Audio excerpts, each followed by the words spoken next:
What's going on, everybody, today, and welcome back. Today, I'm going to be going over my 5 takeaways from the opening weekend of the Call of Duty League. So, to get us started off, thank you guys for watching the video.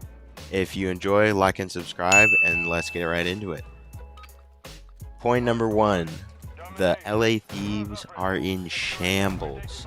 Now, I know this team went through a lot of roster revamping. They got a whole new squad. They got rid of everybody, but it is not working.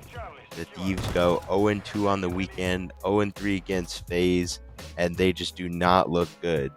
And it might be because of something happening behind the scenes.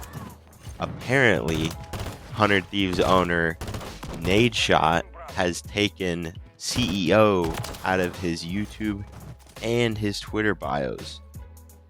Now, he has been on stream after this happened, saying that until somebody hears it from him, that it's not true or whatever, but he hasn't outright dismissed any allegations that he has left the org or he is leaving the org.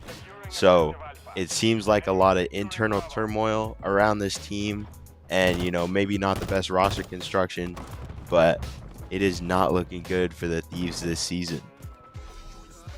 My second takeaway is FaZe look dominant. They look good. They came out good 5-game series against a good team in Boston, pull out the win there, and then absolutely decimate the Thieves for their second win of the weekend, going 2-0 up. Draza looks like an excellent fit for this team. He really fills the role that Slasher left while being a better teammate than Slasher ever was. And they look like the 2020 FaZe again. They look so good. And I can't wait to see if this team can compete for another championship.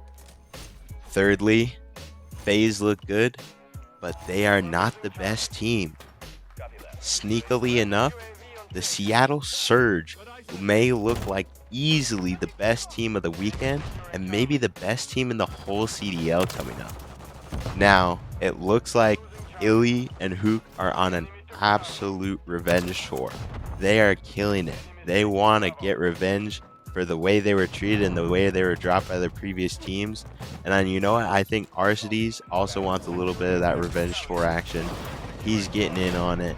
He wants to take them down. They took down the LA Thieves and Boston in week 1. Handled business. They look really good. Fourth, even with a win, Clayster's Royal Ravens look like easily, by far, the worst team in the entire CDL.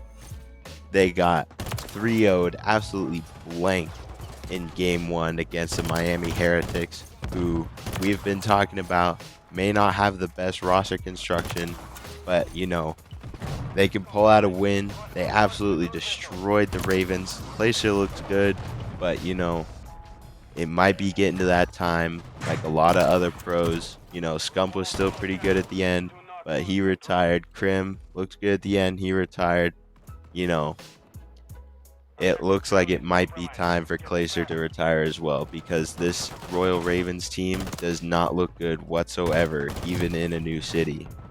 They came out, got blanked in the hard point, absolutely destroyed in the search. They played decently well, but not good.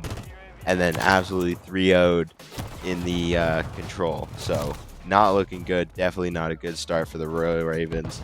And, we'll see if they even make it close to the playoffs. They did have, a recovery. They almost got blanked in their second game against Vegas. They were able to come back from a 2-0 deficit to pull out that win. But, ultimately, I don't think it was enough to call that really a victory for the weekend. And we'll see how this team performs going forward. And finally, a lot of people are saying OpTic has fallen off. Oh, OpTic's not good anymore. It's not the same without Scump. They can't compete. This roster is not good enough. I'm actually going to be the one to say that I think OpTic has restructured their roster very well. They had a rough game 1. They lost 2 round 11s, which should say a lot. But they came back, looked really, really good against Minnesota, and got that 3-1 win to go 1-1 on the weekend. I think it was a good wake-up call game 1.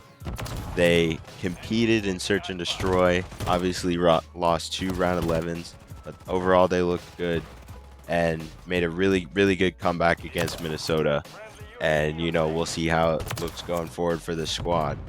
Anyways, thank you guys for joining me. I kind of wanted to keep people in tune because I know a lot of people don't have the time to watch every game, and I know I certainly don't have enough time to watch every game, but I try to keep everybody in the loop.